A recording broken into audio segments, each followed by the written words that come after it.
caso, o pastor Marco Aurélio, a Thelma, a família, a igreja ali, na verdade, toda aquela convenção da denominação cristã evangélica, que tem assim nos apoiado, tem pastores assim, em várias partes do Brasil, que tem assistido pessoas que estão retornando pelo projeto Resgate. Eu peço as tuas bênçãos na vida desse casal. Fortalece, enche cada dia mais a tua força, do teu espírito. Eu sei que não é fácil, Senhor, porque eles trabalham ali com a miséria humana e sempre estão correndo para solucionar um problema, um choro, uma necessidade, alguém que quer comida, alguém que quer alguma coisa. Pai, abençoa estas vidas, protege, livra de todo mal, de todo perigo. Agradeço pela oportunidade deles estarem aqui conosco, Senhor. Muito obrigado por estas bênçãos. É no nome de Jesus que eu te agradeço, agora e sempre. Amém. Amém. Glória a Deus. Os irmãos podem sentar-se.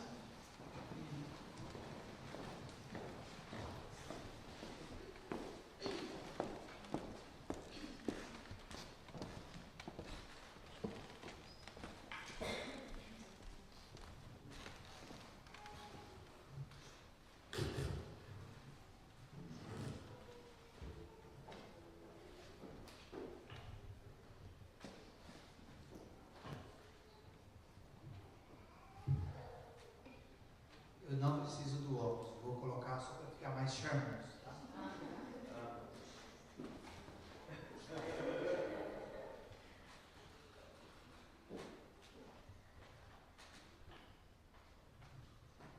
Que a graça e a paz de nosso Senhor Jesus esteja sobre o coração de cada um dos irmãos. Amém? Meus queridos, eu quero trazer o abraço da Igreja Cristã Evangélica Nova Esperança, em Goiânia, Goiás, do país lindo e maravilhoso chamado Brasil. Diz a Eliana, país brilhante. Esses poucos, o Brasil é um país brilhante. Trazer o abraço dos irmãos da nossa igreja, para essa igreja, lembrar os irmãos, na verdade, fazer uma confissão aqui aos irmãos. Vocês são lembrados toda quarta-feira em nossas orações. Nós lembramos os nossos missionários na Índia, no Uruguai e aqui na Suíça. Nós colocamos essa igreja, a vida do Vicente, a vida da Kátia e a vida de cada um dos irmãos diante de Deus em oração.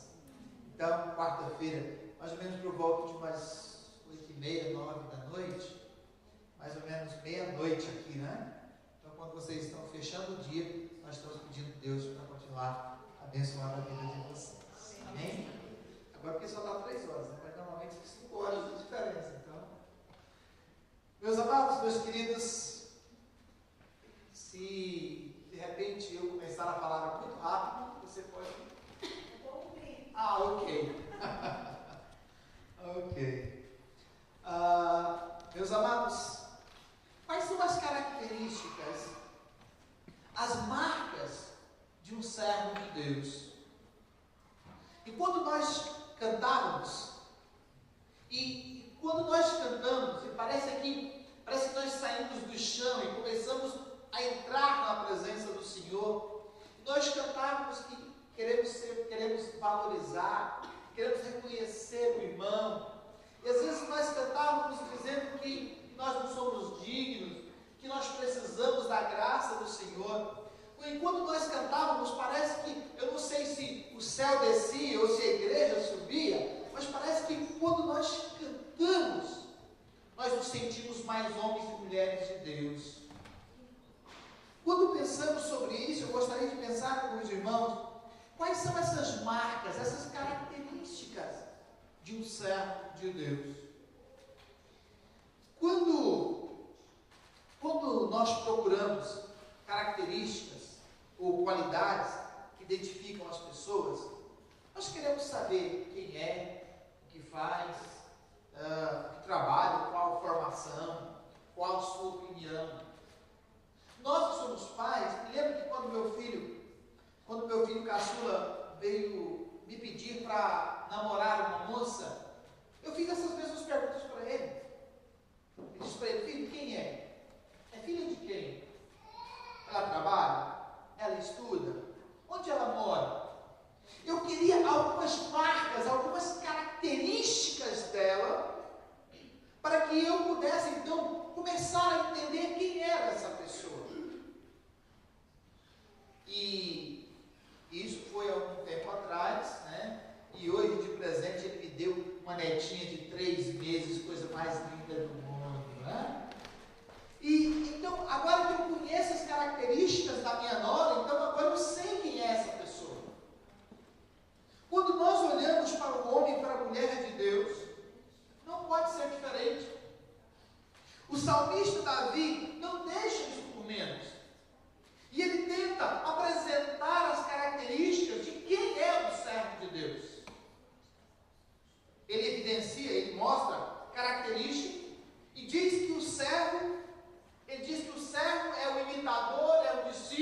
Salmo 1. Davi vai dar para nós aqui as características de um servo de Deus, as características de uma mulher de Deus, de um homem de Deus, de um jovem de Deus. O texto diz assim: feliz, bem-aventurado, o homem que não anda segundo o conselho dos ímpios, nem se detém no caminho dos pecadores, nem se assenta na roda dos escarnecedores. Antes o seu prazer está na lei do Senhor, e na sua lei medita de dia e de noite. Será como árvore plantada junto a ribeiros de água, o qual dá o seu fruto na estação própria, e cujas folhas não caem. Tudo que fizer prosperará. Amém? Os ímpios não são assim. São como a moinha que o vento espalha. Pelo que os ímpios não subsistirão no juízo, nem dos pecadores da congregação dos justos. Mas o Senhor conhece o caminho dos justos, mas o caminho dos ímpios perecerá. Amém? Meus amados, o texto santo nos dá algumas características, e o salmista diz o que ele tem, o que ele busca e o que ele produz.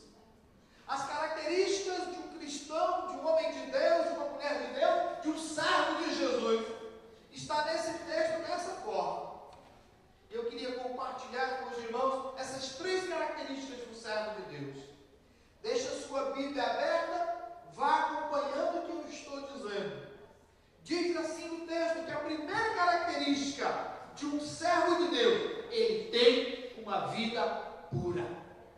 Primeira característica de um homem de Deus, uma mulher de Deus, é ter uma vida pura. Olha o verso 1. Diz que ele não anda no conselho dos ímpios. Ele tem a sua mente formada pela palavra de Deus. Amém. Não é levado de um lado para o outro. Não é movido como um vento por qualquer doutrina. Ele sabe onde congrega. Ele sabe quem é seu pastor. Ele sabe quem pode confiar. Ele sabe quem pode colocar a mão sobre a sua cabeça e orar por ele. O homem de Deus que tem como característica uma vida pura, não se deixa ser levado por qualquer doutrina. Pelo contrário, Jesus é seu modelo. Jesus é o seu exemplo para ser seguido. Quem tem uma vida pura não é seduzido pelos ímpios e seus prazeres. Se a vida pura é uma marca, é uma característica do servo de Deus, então lembre-se, o homem de Deus não é seduzido pelos ímpios com seus prazeres. Servir o mundo não lhe traz prazer, pois ele anda não pelas leis do mundo, mas ele anda na dependência de Deus. Meus queridos, quem tem a marca, quem traz consigo a marca da vida pura, diz o verso 1, não se detém no caminho dos pecadores. Preste atenção nisso, porque embora viva cercado por ele, embora vivamos cercados pelos pecadores, nós não compactuamos, nós não fazemos parceria, nós não os imitamos, pelo contrário, mostramos que a nossa vida é maior. Eu me lembro de Daniel. Daniel certa vez desafiou o rei, toda a sua mesa e seus fartos manjares. E Daniel disse, olha, eu e meus amigos não nos contaminaremos com essas coisas desse mundo. E o Senhor vai perceber que Deus vai nos sustentar e nos manter puros. Vocês conhecem a história do jejum de Daniel. Daniel não se misturou, não se contaminou. E permaneceu mais sadio, mais puro do que aqueles outros que se esbanjaram nos banquetes reais. Quem tem uma vida pura, quem faz da sua vida pura um exemplo de vida, precisa entender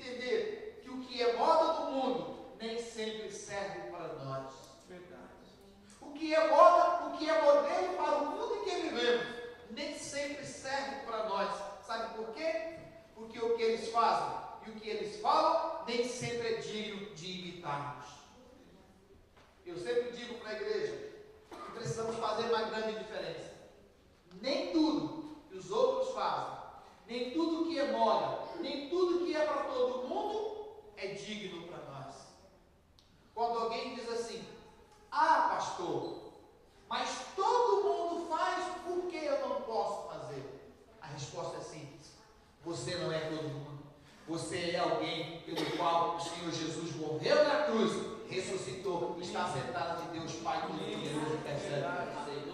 Você é alguém que foi selado, carimbado, rotulado, preparado, empacotado e está pronto para ir para o céu. Então você não é ninguém, você não é como os outros. Você é alguém especial, porque Jesus deu a vida por você.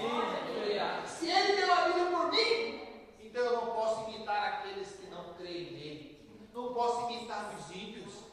O texto diz que a minha vida pura faz com que o que eu falo e o que eu faço tem que ser de forma digna, porque a minha vida está acima da vida deles.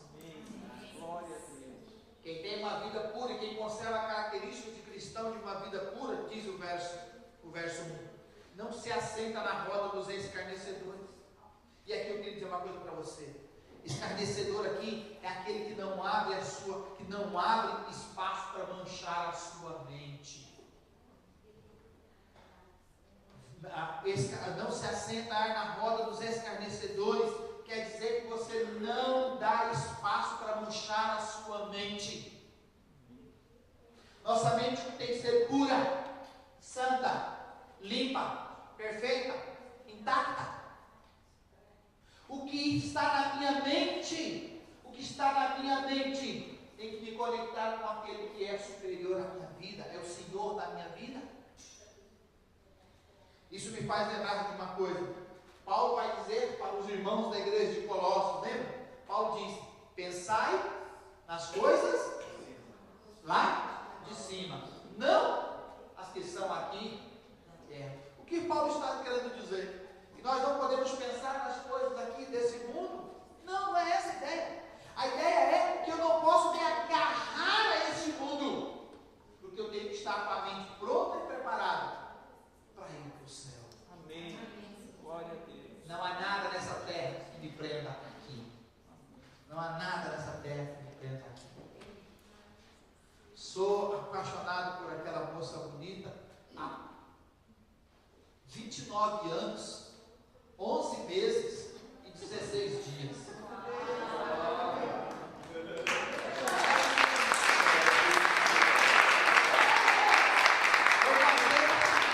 Vou completar 30 anos de namoro com aquela moça.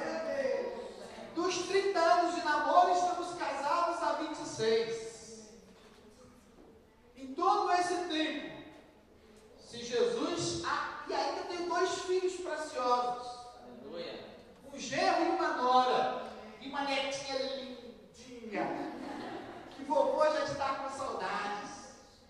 Mas se Jesus disser: Marco Aurélio, nos seus 47 anos de vida, completados 2 meses atrás, quer ir embora para o céu agora? Quer deixar essas coisas preciosas que você tem? Eu tenho que dizer para ele: Jesus, tenho paixão por essa mulher, pelos meus filhos, por essa vida aqui com os meus netos, com os meus filhos, com a minha neta. Mas a minha vida tem que estar pronta para dizer: não há nada nessa terra que me impeça de ir para o céu. Amém. Meu irmão, deixa eu abrir um parênteses aqui. Você tem mágoa de alguém? Está decepcionado com alguém? Traz uma tristeza com alguém? Não durma hoje mais sem colocar isso diante de Deus, confessar, se arrepender, pedir perdão e receber perdão dessa pessoa. Sabe por quê? Porque o Senhor Jesus aqui em Sergipe pode te chamar hoje. Então mantenha pura a sua vida, porque pureza de vida é uma característica de quem é servo de Deus. Amém? A segunda característica que eu quero chamar a sua atenção está no verso 2. Está no verso 2. O verso 1 diz que a primeira característica é aquele que conserva a sua vida pura, correto? Não se detém no caminho dos pecadores, não ouve o conselho dos ímpios, nem se assenta com os escarnecedores.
ele precisa buscar a Deus constantemente. A segunda característica de um servo de Deus é aquele que busca Deus constantemente. Nós não precisamos de subterfúgios. Não precisamos buscar meios desonestos para nos alegrar. Não precisamos de drogas, de álcool. Não precisamos fazer da prostituição o nosso padrão de vida. Somos felizes por aquilo que está dentro de nós. E Paulo diz que quem está dentro de nós é Cristo Jesus. Lembra? Paulo diz: já não sou eu que vivo, mas Cristo vive em mim. Amém? Isso é fantástico. Isso é fantástico. Porque a minha alegria não depende de circunstâncias externas. Minha alegria não depende se lá fora está frio ou está quente. A minha alegria não depende se eu estou em bons ventos ou passando por tribulação. Porque se me lembro bem, o salmista diz, no Salmo 23, o Senhor é o meu pastor, nada me faltará. Ele diz: ainda que eu ande pelo vale da sombra da morte, ainda que eu ande aqui no vale da sombra da morte, o Senhor estará comigo. A minha alegria não depende das circunstâncias externas, porque aquele que está em mim é maior do que aquele que está contra mim. Meus amados, o que marca como característica de um servo de Deus é essa busca constante de Deus. Deus faz parte da sua vida? Deus faz parte da sua vida? A palavra de Deus é alimento para a sua alma, assim como o alimento é para o seu corpo? Há uma expressão que diz que ou a Bíblia, lembra dessa? Ou a Bíblia me separa do pecado, ou o pecado me separa da Bíblia. Isso tem que ser verdade para nós. Servo de Deus é aquele que imita Jesus. E Jesus constantemente se isolava para buscar a presença do Pai. Saía para orar, se isolava para orar, se separava para orar. E qual é o tempo que nós temos dado para Deus? Qual é o tempo que nós temos dado para Deus? Meus amados, a lei do Senhor é a razão do nosso, a lei do Senhor tem que ser a razão do nosso meditar. Me lembro que o salmista dizia assim: a tua palavra escondi aonde? No meu coração. Para quê? Para não pecar contra ti. Lembra? Eu era criança. Isso faz muito tempo, faz muitos anos. Eu me lembro que a gente cantava assim: a tua palavra escondi, no meu coração escondi, para eu não pecar contra ti. A tua palavra escondi. Ó! Amém! Há muitos anos nós cantávamos essa verdade do salmista. E quem tem característica de servo de Deus precisa fazer da busca de Deus uma coisa constante na sua vida. Aleluia! A Bíblia não pode ser apenas um enfeite. A Bíblia não pode ser apenas um instrumento para se trazer para a igreja. A Bíblia tem que ser o nosso padrão, nosso modelo, nosso exemplo, nosso guia. Meus amados, a lei do Senhor, os mandamentos, os estatutos, a vontade do Senhor tem que estar no nosso falar, no nosso fazer, no nosso pensar e em tudo aquilo que nos acompanha. Amém. O cristão verdadeiro tem como evidência na sua vida a busca constante por Deus. Amém. Terceira característica do servo de Deus. Lembra que a primeira característica do servo de Deus é uma vida pura, do verso 1. No verso 2, a segunda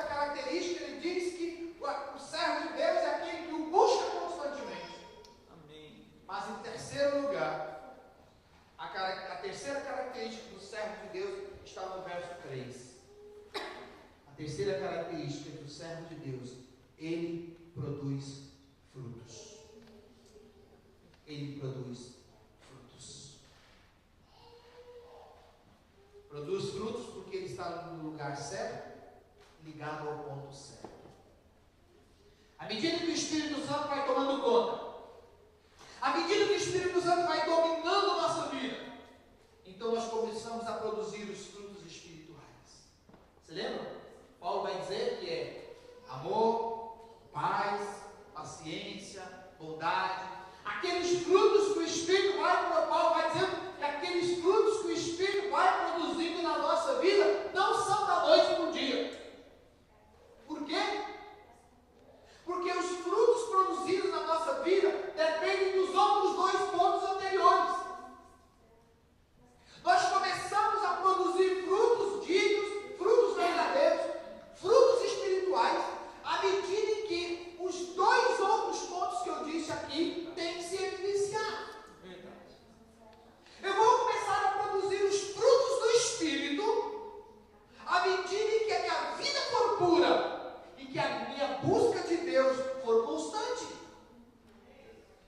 E então você vai dizer para mim: pastor, por que alguns irmãos da igreja são mais produtivos do que eu? Por que alguns irmãos parecem que são mais crentes do que eu? Porque alguns irmãos demonstram frutos e eu não.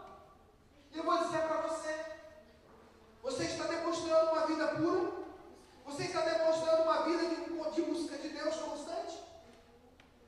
Não queira produzir frutos sem primeiro ter uma vida pura e uma busca constante de Deus.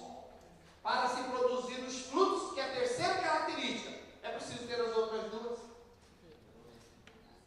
Se me lembro bem, nunca construí uma casa, mas se me lembro bem, não se coloca o telhado sem primeiro fazer o alicerce e depois levantar as paredes, correto? Então, sem termos uma vida pura e uma busca constante de Deus, não podemos ter então frutos na nossa vida. Meus amados, meus queridos, o texto diz que o servo de Deus que produz frutos, nele há vigor, suas folhas não murcham, ele florescerá como uma palmeira, produzirá frutos sadios, frutos com vigor. E aí, queridos, meus amados, a produção dos frutos depende do tempo do amadurecimento. Para se produzir frutos, é necessário que haja tempo para amadurecimento. Deixa eu dizer uma coisa para você guardar no seu coração. Amadurecimento espiritual não se mede por tempo de igreja, e sim de tempo com Deus. Amém. Sabe por quê? Porque há muitos que estão na igreja há 5, 10, 15, 20 anos. Pessoas que estão na igreja há 10 anos, mas que ainda hoje continuam tomando decisões imaturas, decisões precipitadas, tomando decisões sem consultar a Deus, agindo como se fossem bebezinhos espirituais, recém-nascidos espirituais. Por outro lado, nós contemplamos irmãos, talvez com 5 anos de igreja, 2 anos de igreja, que tomam decisões conscientes, que buscam ao Senhor, que se entregam com a vida pura, na busca constante de Deus, no jejum, na oração, na comunhão dos cultos, para entender a vontade de Deus, e então tomam decisões sérias, seguras. E sabe o que acontece? Diz o texto: esses vão prosperando. Amadurecimento cristão não depende de tempo de igreja. Amadurecimento cristão depende do tempo que você gasta com Deus. Não precisa responder para mim. Apenas pense. Quanto tempo você gasta diariamente com Deus? Quanto tempo você gasta orando? Quanto tempo você gasta com a Bíblia? Então preste atenção numa coisa: os frutos que você vai produzir,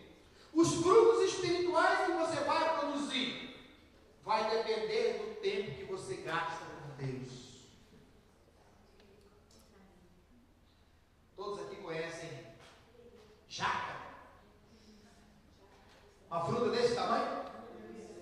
Delícia. Conhece? Conhece melancia? Maravilhosa. Agora eu vou dizer, conhece jabuticaba? Conhece? Desse tamanhozinho, né? Desse tamanhozinho. Então preste atenção. Você vai produzir jaca ou melancia? Jaca, melancia ou jabuticaba, dependendo do tempo que você gasta com Deus. Sabe por quê?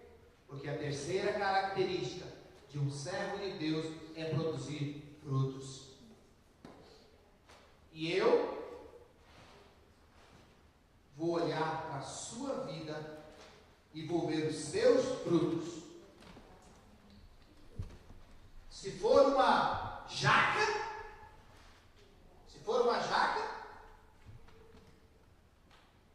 eu saberei que essa é uma mulher de Deus que mantém uma vida pura e busca a Deus constantemente.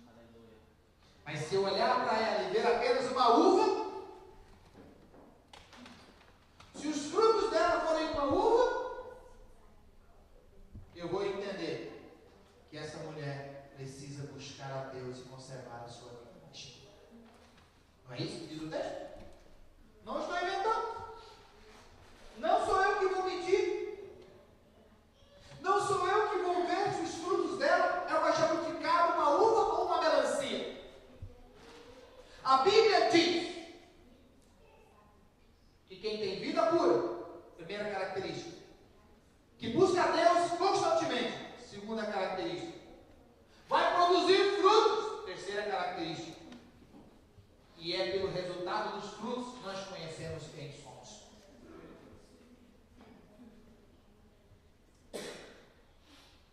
Muita oração, muito poder. Pouca oração, pouco poder. Nenhuma oração, nenhum poder. Pronto.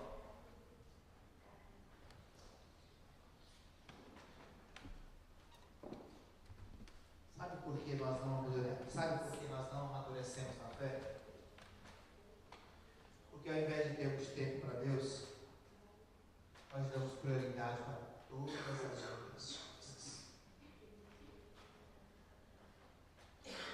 Jesus disse: se vocês me colocarem em primeiro lugar, se vocês me colocarem no alto do pódio, se vocês me colocarem no primeiro lugar das suas vidas, Jesus diz, o resto eu resolvo. Não é assim? Buscai o Senhor em primeiro lugar e as outras coisas vos serão acrescentadas. Mas em bom português, Jesus diz, me põe em primeiro lugar, o resto eu resolvo. Não é assim? É verdade. Faltam 38 dias para o novo ano. E essa data eu sei, porque nossa igreja está em 40 dias e começou anteontem. Nesses 38 próximos dias, para finalizar o ano, nós estamos colocando a nossa vida em ordem para começar um novo ano com a vida regular, ajustada, prontinha. Porque 2014 será um ano com muito mais bênçãos e vitórias do que esse ano.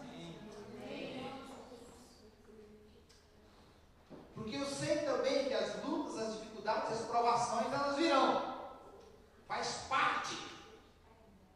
Mas eu creio que maior é aquele que está comigo para me abençoar do que aquele que vai se levantar. Glória a Deus.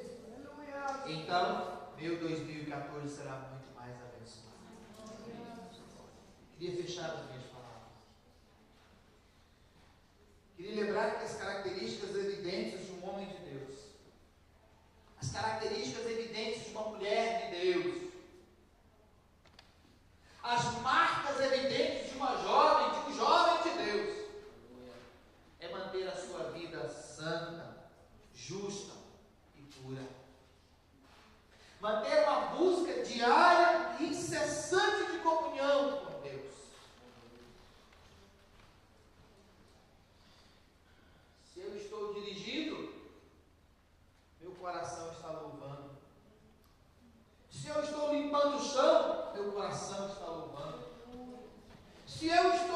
eu estou na fábrica, se eu estou no trânsito, se eu estou no coletivo, se eu estou em casa cuidando dos filhos, da panela.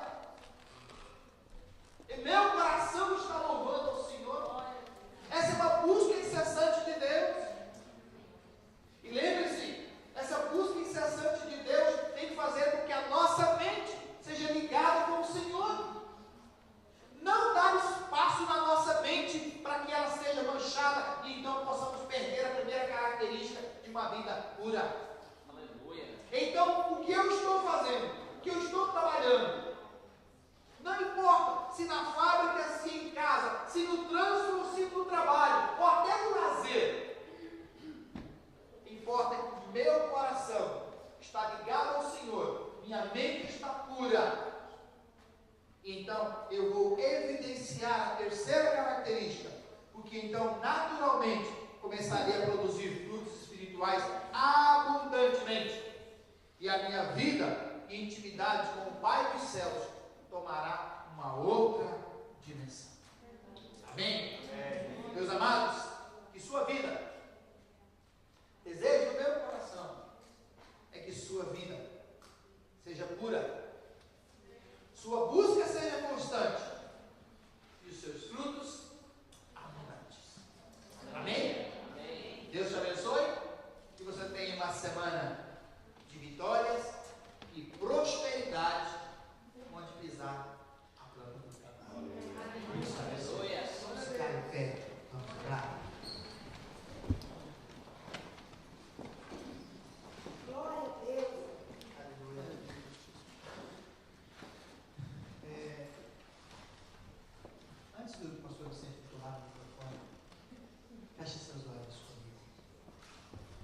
Feche seus olhos comigo. E agora abra o seu coração. Eu não conheço praticamente ninguém. E lembro de alguns que eu vi o ano passado. Então eu não sei aqui hoje quais são as suas lutas, suas angústias ou as suas dores. Eu não sei quais são as dores, as angústias e as lutas da sua vida que têm roubado de você a alegria e a paz. Não sei quais são as tribulações e as tristezas que têm feito os seus olhos chorarem. Mas eu quero, em nome de Jesus, orar, pedir a meu Pai do céu, pedir ao meu Senhor que dê para você uma semana de vitórias. As dores, as tristezas, os incômodos, as desgraças que têm te perseguido vão ficar pelo meio do caminho essa semana. Quero pedir que meu Pai dê para você uma semana de vitória. Que toda derrota, todo fracasso, todo prejuízo cesse. E que a semana da prosperidade se abra na sua vida.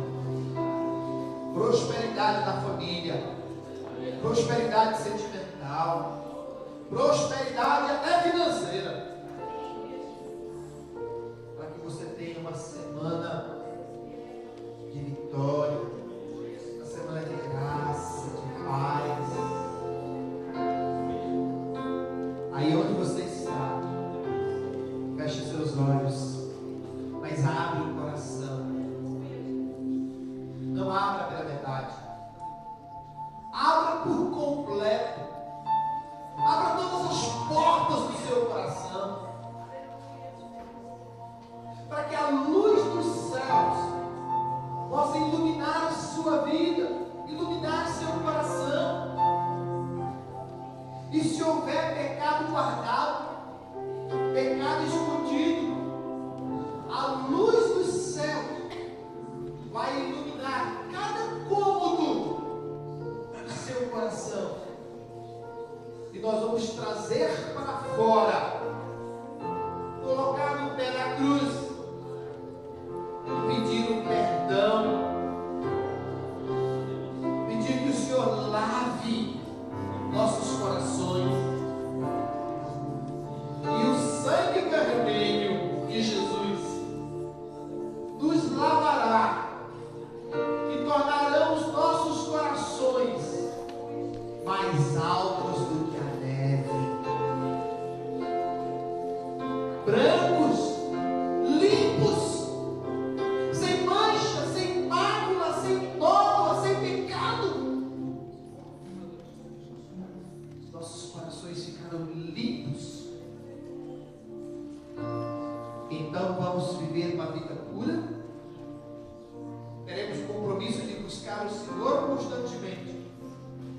E as pessoas começaram a ver em nós os frutos do Espírito sendo produzidos abundantemente. Feche seus olhos. Aleluia. Poderoso, o Senhor é o Deus que conhece os nossos corações. O Senhor é o Deus que conhece cada cômodo da nossa vida, cada parte do nosso coração.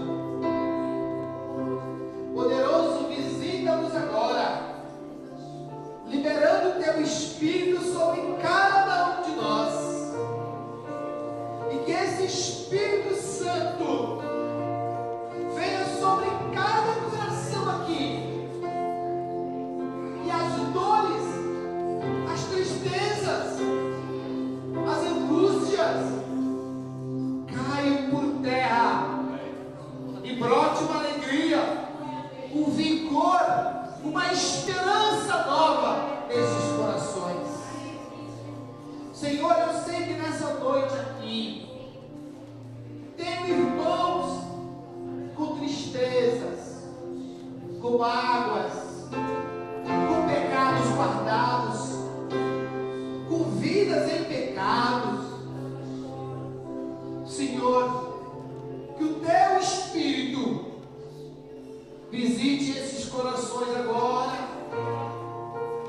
e que haja arrependimento, Senhor, haja decisão de mudança de vida.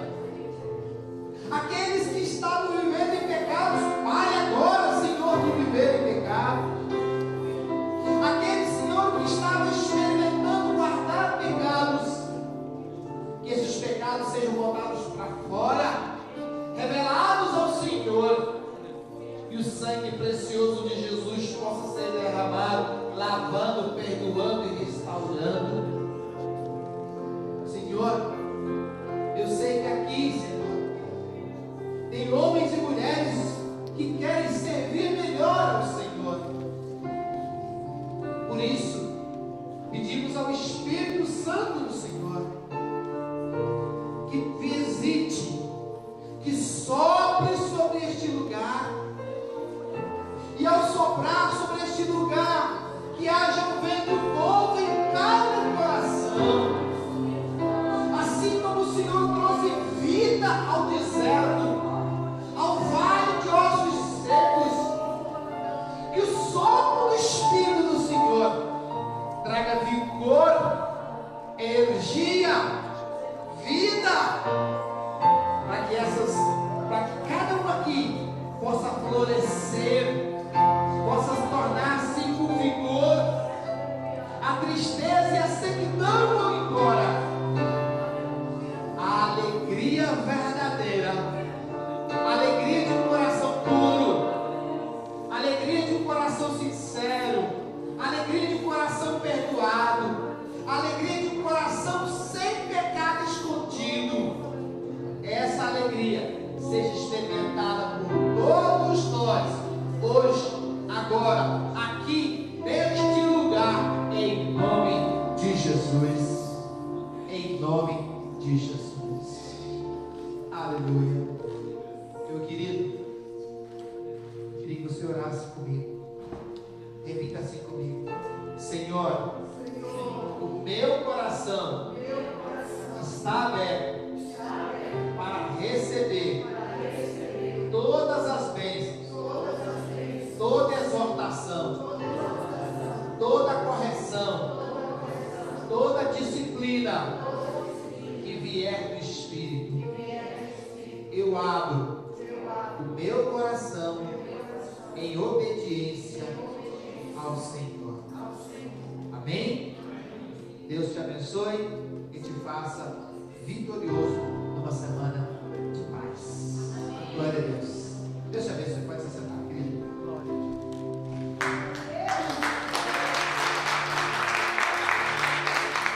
Glória a Deus. Nós agradecemos a presença do pastor Marco Aurélio, da esposa, e também o pessoal, os irmãos nossos que têm orado por nós, que estão lá em Goiânia, que estão assim participando desse culto juntos vocês também. E agradeço ao seu pastor que está trabalhando difícil aqui, viu? Deus abençoe a vida de vocês aí também. E segue orando por nós. Nós estamos aqui também de braços abertos para acolher. Ao tempo que posso abrir aqui no secretário também, trazer uma palavra, porque eu sei que vocês têm contribuído e lutado por nós aí. Deus nos abençoe também. Em nome de Jesus. Amém?